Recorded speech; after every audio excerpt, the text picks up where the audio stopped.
Good morning, student. Class 8th, chapter number 3 in civics portion, parliamentary form of government. Okay, now we start the power of president, and the sixth point is emergency power. What is the meaning of emergency? तो emergency ऐसी होती है कि जहाँ पर जब president को के पास ये पावर होती है कि वो कंट्री में इमरजेंसी डिक्लेयर कर सकते हैं। अच्छा, what is the mean of क्या है ये मैम? आप सोचेंगे मैम इमरजेंसी का क्या मतलब होता है? देखो, तीन सिस्टम है जहाँ पर प्रेसिडेंट जो है कंट्री में इमरजेंसी लगा देते हैं। इमरजेंसी का मतलब होता है कि सिटीजन्स के राइट्स जो होते हैं उनको सब्ज्यूट कर लिया जाता है, यानी उन सिटीजन्स के राइट्स को ले लिया जाता है। जैसे अभी हमने देखा था कि लॉकडाउन में भी हमें बैंड थे, बाहर जाना बाहर निकलना, हम सब पर पाबंदी लगा दी गई थी। तो ऐसी पाबंदी नहीं लगती, लेकिन उस टाइम पर इमरजेंसी का मतलब होता है कि बहुत सारे राइट्स जो होते हैं सिटीजन से ले लिए जाते हैं और कंट्री की जो चाल है वो बहुत धीमी हो जाती है, बहुत सारे रिस्ट्रिक्शन लग जाते हैं उस टाइम पे, क्योंकि पावर जो है प्रेसिडेंट के हाथ में आ जाती है। क्या है देखते हैं, पढ़ते हैं है क्या ये चीज़। तो emergency is a sudden exigency demanding immediate action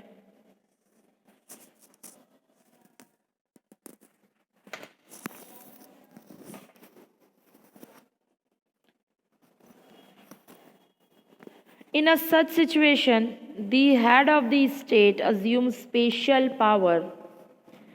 The president can declare emergency in the following three conditions. Country में कुछ ऐसा हो जाना जिसकी वजह से अब कंट्री में इमरजेंसी की, यानी वहाँ के उस कंट्री के सिटीजन्स के प्रोटेक्शन की ज़रूरत है, कंट्री के प्रोटेक्शन की ज़रूरत है, तो वहाँ उस टाइम पे इमरजेंसी लगा दी जाती है। अब किन तीन कारणों की वजह से इमरजेंसी लग जाती है? वॉर और एक्सटर्नल एग्रेशन, यानी कभी किसी देश के साथ अगर वॉर होती है तो कंट्री में इमरजेंसी लग जाती है। आर्टिकल 352 कॉन्स्टिट्यूशन में ये राइट्स है। Such an emergency is implemented when the security of India और any part of India is threatened by war और एक्सटर्नल एग्रेशन और इंटरनल डिस्टर्बेंस।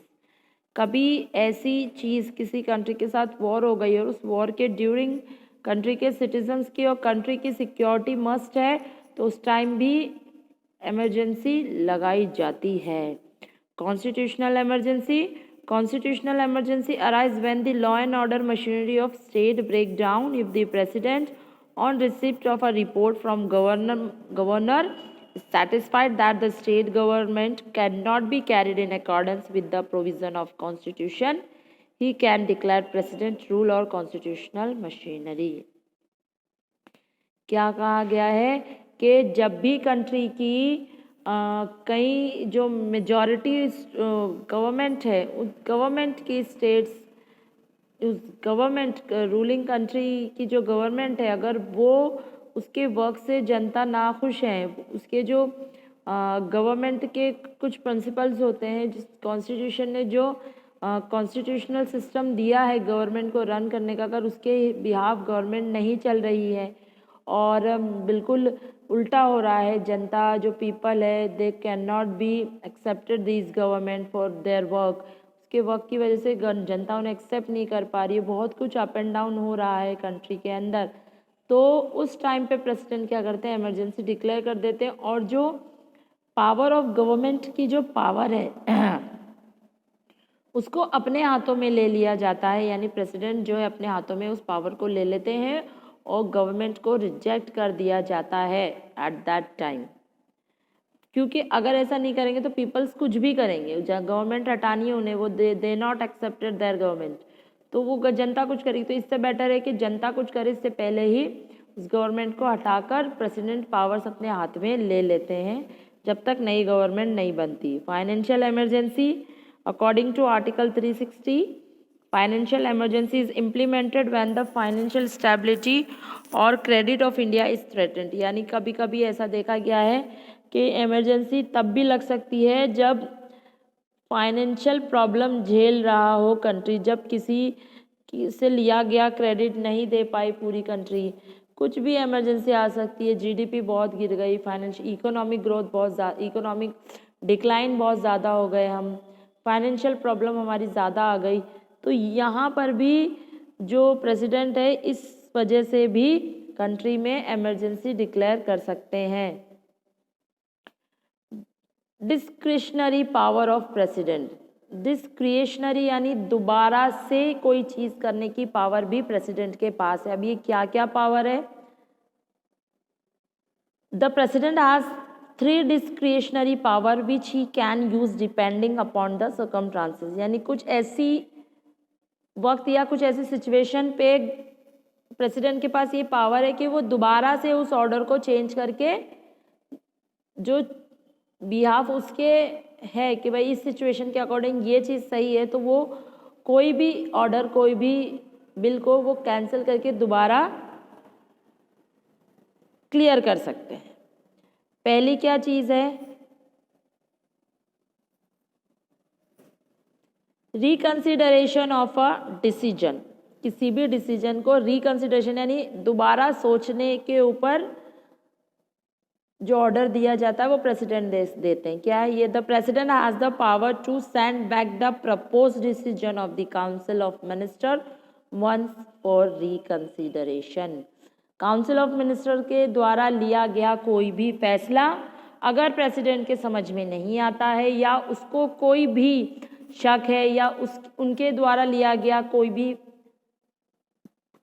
ऑर्डर आगे जाके वो उस पॉइंट पर बिल्कुल फिट नहीं होता, तो ये दोबारा से काउंसिल ऑफ मिनिस्टर्स को उनके ऑर्डर को दोबारा से एक बार फिर से सोचने के लिए कि आप दोबारा से इस मुद्दे पर सोचिए और दोबारा फिर मुझे आप इसका इशू करना इस ऑर्डर को कि क्या है, क्योंकि ये चीज़ नहीं समझ में आ रही है।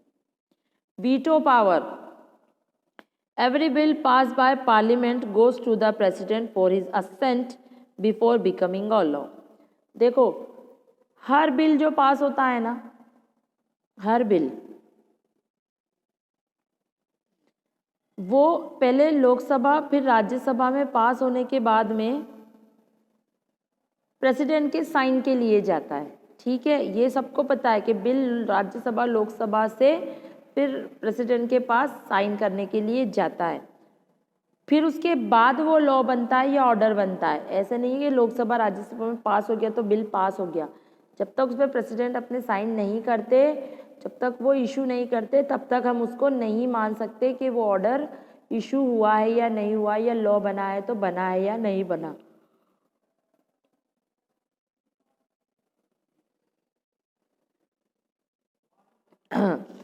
अगर प्रेसिडेंट चाहे, देखो, the president may withhold और refuse to give assent to a bill again has a mandatorily receive consent.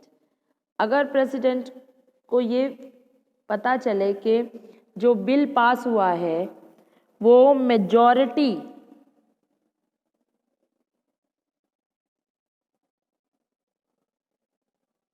यानी जब तक सबकी सहमति नहीं हुई हो वो बिल पास, लोकसभा और राज्यसभा में मेजॉरिटी के ऊपर बिल पास होते हैं। ठीक है, अगर प्रेसिडेंट को रियलाइज़ है कि सहमति नहीं थी फिर भी बिल को आगे बढ़ा दिया गया, या जो अपोजिशन है वो राइट है, या बहुत अनईक्वल ही वोटिंग में सिस्टम कम है कि भाई बिल नहीं होना चाहिए, वो कहें कि इस बिल को पास होना चाहिए, तो प्रेसिडेंट चाहे तो दोबारा से इस बिल को वापस भेज सकते हैं और दोबारा से इसके ऊपर वापस से डिबेट होगी और फिर जो निकल कर आएगा रिजल्ट वो मेन होगा। The constitution has not set any time limit for president which the must send bill back for reconsideration. Constitution ने ऐसा कोई टाइम लिमिट नहीं दे रखा है कि प्रेसिडेंट जो है रिकन्सिडरेशन के लिए बिल इतने ही दिन में वापस भेज दे। उसको जब तक वो साइन नहीं करते, अगर वो चाहें तो बिल कुछ टाइम बाद भी वापस से लोकसभा में रिकन्सिडरेशन के लिए, राज्यसभा में रिकन्सिडरेशन के लिए, यानी दोबारा से सहमति के लिए वापस आ सकता है। Selection of prime minister, prime minister के सिलेक्शन की पावर भी किसके हाथ में है? प्रेसिडेंट के हाथ में। The president appoint the prime minister in a parliamentary system of government. The leader of majority party in Lok Sabha is appointed as the prime minister. सही बात है, पढ़ाया था। प्राइम मिनिस्टर प्रेसिडेंट अपॉइंट करते हैं। लोकसभा की मेजॉरिटी जो है वो प्राइम मिनिस्टर चूज करने में बहुत हेल्पफुल होती है। If that 2 or 3 Clements of the majority support in Lok Sabha. देखो कभी कभी क्या होता है, लोकसभा में एक ही पार्टी की, ऑब्वियस है, एक ही पार्टी के एमपीज होते हैं जो मेजॉरिटी में अपने प्राइम मिनिस्टर को डिक्लेयर करते हैं नेम। कभी कभी ऐसा होता है कि एक ही पार्टी में 2-3 लोग एक ही पोस्ट के लिए, यानी प्राइम मिनिस्टर पोस्ट के लिए खड़े हो जाते हैं और उन सबका अपना अपना ग्रुप होता है। फिर क्या होगा? देखो क्या होता है, it is the prerogative of president to select a prime minister. अब ये होता है कि अब ये मेन जो पावर है अब ये प्रेसिडेंट के हाथ में है। कि अब ऐसा हो गया कि एक ही पार्टी है, एक पार्टी में से एक नाम नहीं आ रहा उनकी सहमति की से, उनकी मेजॉरिटी से, और 2 नाम आ रहे हैं या 3 नाम आ रहे हैं, और एक ही पार्टी के 3 ग्रुप लोकसभा में बन गए कि नहीं साहब हम इस प्राइम मिनिस्टर को देखना पसंद करेंगे। उस टाइम पे प्रेसिडेंट के पास ये पावर है कि आए हुए 3 नाम या 2 नामों में से प्रेसिडेंट डिक्लेयर करेंगे अगला प्राइम मिनिस्टर। यानी अब प्रेसिडेंट के हाथ में पावर है, जिसको चाहे उसको वो उन 3 नॉमिनेटेड नेम्स में से वो प्राइम मिनिस्टर डिक्लेयर कर सकते हैं। He would then exercise his discretion in judging who really may have the majority support, who can actually form and run the government. ऐसे ही नहीं कि भाई मेरे पसंद का ये, देखते हैं कि जो ग्रुप भी है उनमें क्या मेजॉरिटी है। भाई जैसे कि एक पर्सन के पास 10 का ग्रुप है तो उसके पास 10 वोट है, दूसरे के पास 12 है, तीसरे के पास 15 है फॉर एग्जाम्पल। तो वो 15 जिसके पास है तो ज़्यादा मेजॉरिटी सपोर्ट है तो वो उसको प्राइम मिनिस्टर बनाएंगे। ठीक है। Indian prime minister real executive. Indian prime minister पर आइए। अब प्रेसिडेंट की बात बहुत कर ली। प्राइम मिनिस्टर यानी हेड ऑफ द गवर्नमेंट, जो कंट्री को असल में रन करते हैं। तो ये रियल एग्जीक्यूटिव, एग्जीक्यूटिव बताया था ना, लेजिस्लेटिव लोकसभा, राज्यसभा, असेंबलीज। अब उधर से जो ऑर्डर आएंगे एग्जीक्यूटिव्स, जो मेन जो कंट्री चलाएंगे, दोज कॉल्ड एग्जीक्यूटिव, जो कंट्री को रन करते हैं। The constitution of India article 74 provides that there shall be a council of minister with the prime minister at the head to aid and advise the president. Over here the word shall indicate the president cannot function without the council of minister. देखो क्या मतलब है इसका कि constitution of India article 74 इसमें ये लिखा गया है कि जो काउंसिल ऑफ मिनिस्टर है वो प्राइम मिनिस्टर्स के साथ, जो हेड होता है काउंसिल ऑफ मिनिस्टर्स का, उनके साथ मिलकर प्रेसिडेंट की एडवाइस ली जाती है। लेकिन जो प्रेसिडेंट है वो अपनी मर्जी से कोई आइडिया नहीं दे सकते मिनिस्टर्स को, और प्राइम मिनिस्टर जो है हर चीज़ में, क्योंकि काउंसिल ऑफ मिनिस्टर्स जो होते हैं वो कंट्री के हर एक सेक्टर के हेड होते हैं, तो उनकी बिना किसी सजेशन के, डिस्कशन के मिनिस्टर्स, प्राइम मिनिस्टर और प्रेसिडेंट कोई डिसीजन नहीं ले सकते। पॉसिबल है, आपकी मदर है, आपके पापा को भी इतना नहीं पता घर में कि क्या, ठीक है पापा हेड हैं घर के, लेकिन आपकी मम्मा को पता है किचन में क्या चीज़ है, कितनी कम है, कितनी आएगी, और अगर कहीं जा रहे हैं हम किसी की मैरिज में, तो उन्होंने हमें कितना दिया था, हमें कितना देना है, या वो कितने क्लोज रिलेटिव्स हैं कितने, तो क्या लेन देन करना है, ये भी मम्मी से ही होकर गुजरती है। ठीक है, तो यही चीज़ है कि ठीक है हेड तो है, लेकिन वो सेक्टर उनके हाथ में, यानी एक होम का, एक हाउस का पूरा सेक्टर ममा के हाथ में। तो विदाउट ममा कोई डिसीजन नहीं लिया जा सकता, है ना, ये possible. Same council of ministers के पास हर सेक्टर है, तो काउंसिल ऑफ मिनिस्टर्स के डिसीजन और डिस्कशन के बिना कोई ऑर्डर इशू नहीं किया जा सकता, या कोई भी कंट्री को रन नहीं कर सकते हम। Appointment of prime minister. अब प्राइम मिनिस्टर का अपॉइंटमेंट हमने देखा कि प्रेसिडेंट करते हैं। The president of India appoint the prime minister and on his advice the council of minister. Prime minister को प्रेसिडेंट अपॉइंट करते हैं और प्राइम मिनिस्टर ही एडवाइस करते हैं। काउंसिल ऑफ मिनिस्टर्स को भी प्रेसिडेंट ही अपॉइंट करते हैं, लेकिन ये इनकी जो लिस्ट होती है, इनके जो नेम होते हैं, वो प्राइम मिनिस्टर खुद बताते हैं। प्राइम मिनिस्टर की लिस्ट और उनके नेम के अकॉर्डिंग काउंसिल ऑफ मिनिस्टर्स भी अपॉइंट किए जाते हैं। However, if there is a fractured mandate is in 1996, 1998, 2004 election, the president can exercise his discretion in appointment of prime minister. Such a person would, however, have to prove his majority on the floor of Lok Sabha once he has been asked by the president to do so. देखो क्या है ये word आया है आपके, fracture mandate आया है ना। क्या है ये फ्रैक्चर मैंडेट? देखो सिंपल लैंग्वेज में समझाते हैं, बिल्कुल सिंपल लैंग्वेज में। कभी कभी ये 3 दे भी रखे, 1996, 1998 और 2004 इलेक्शन। कभी कभी ऐसा होता है कि लोकसभा में जो बड़ी बड़ी पार्टी, हमने यही देखा कि हमारी कंट्रीज को बिग पार्टीज ही रन करती हैं। हमने कोई छोटी पार्टी नहीं देखी कभी कि वो कंट्री रन करने के लिए प्राइम मिनिस्टर बने या प्रेसिडेंट बने, तो हमारी प्राइम मिनिस्टर बने और काउंसिल ऑफ मिनिस्टर्स में इंक्लूड हुए। तो ये जो बिग पार्टीज होती हैं, कभी कभी 3 ईयर्स 96, 98 एंड 2004 3 बार ऐसा देखा गया है जब लोकसभा में बिग पार्टीज मेजॉरिटी नहीं गेन कर पाई।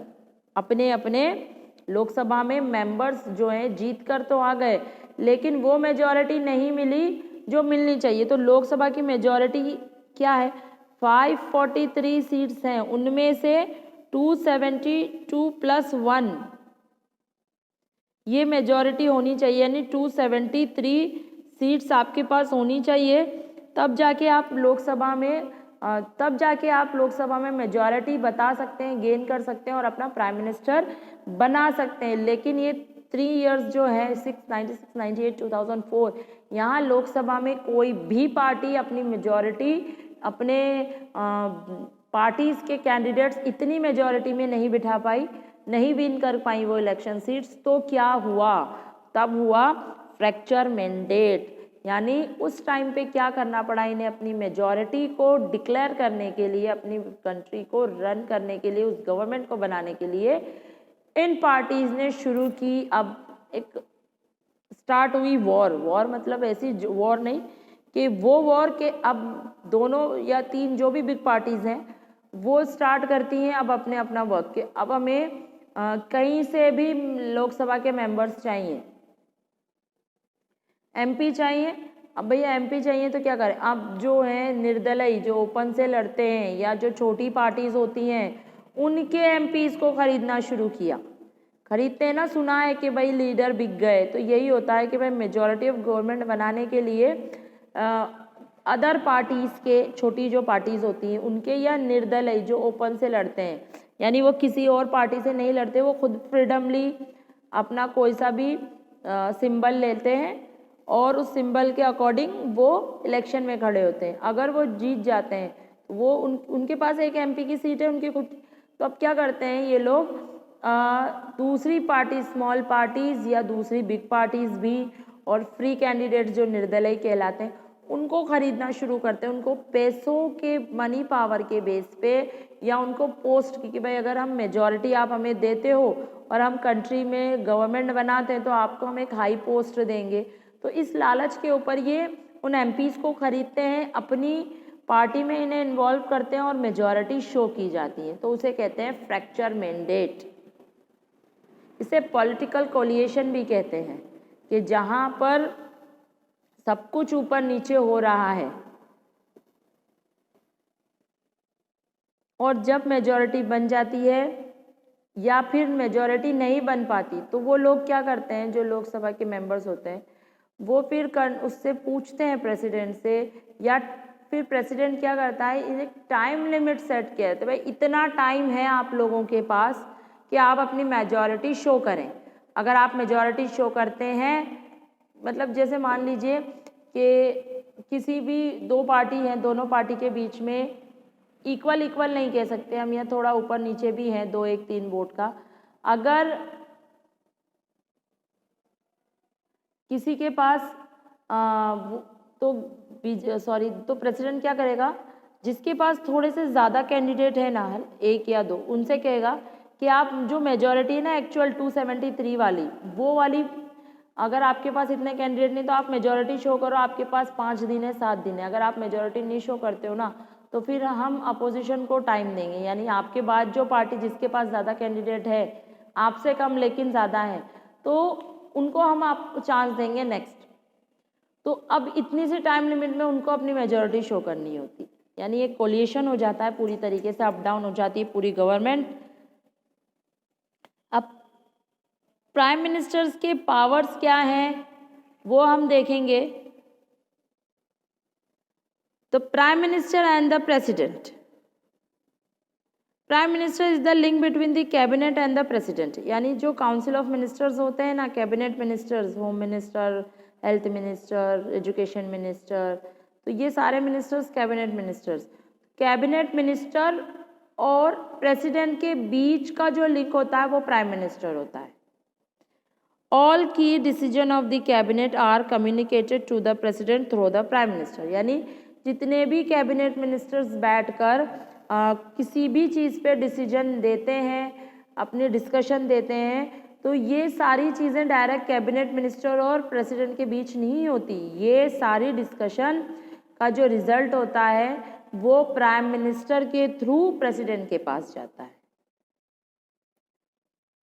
It is on the advice of Prime Minister that the President summon and prorogue the Parliament, dissolve Lok Sabha and